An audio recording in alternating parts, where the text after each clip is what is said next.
I'm going to show you how to make a very simple yet incredibly delicious tomato sauce for your pizza. It's simple because there's really only two ingredients and only two steps.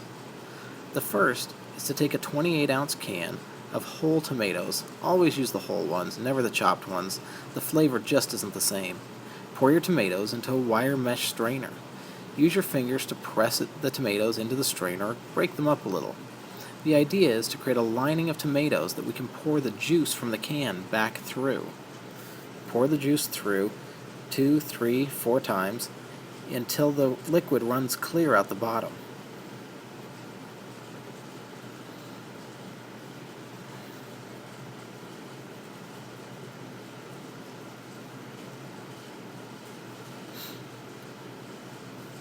Once the liquid runs clear, you know you're good. The point is to get rid of the water that was in the can. It'll take on the taste of the can and taste bitter. So if we can get the water out of it and just be left with tomato, we'll have a great tasting sauce. To this, add about a teaspoon of salt. I'm going to use a stick blender today, but you can use a food processor or even break them up by hand if you had to. I'm going to simply coarsely chop the tomatoes. Most of what I'm doing here is not pulsing the mixer.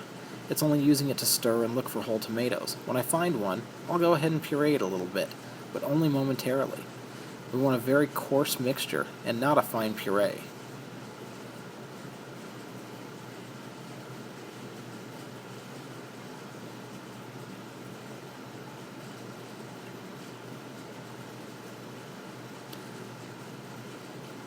Then the sauce goes straight onto the dough. Yep, that's it. We don't cook it first. We're not going to add any herbs or spices. We just want the taste of tomato. This is going to give you that true brick oven feel.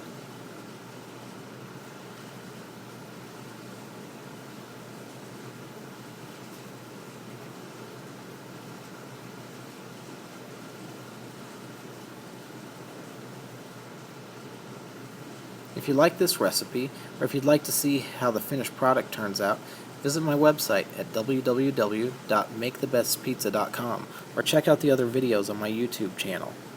I'll show you how to make the dough that I'm using here, and how to top a pizza. If you have any questions or want to know how to do something in particular, let me know. I'd be happy to do a detailed video answering your question. Thanks for watching.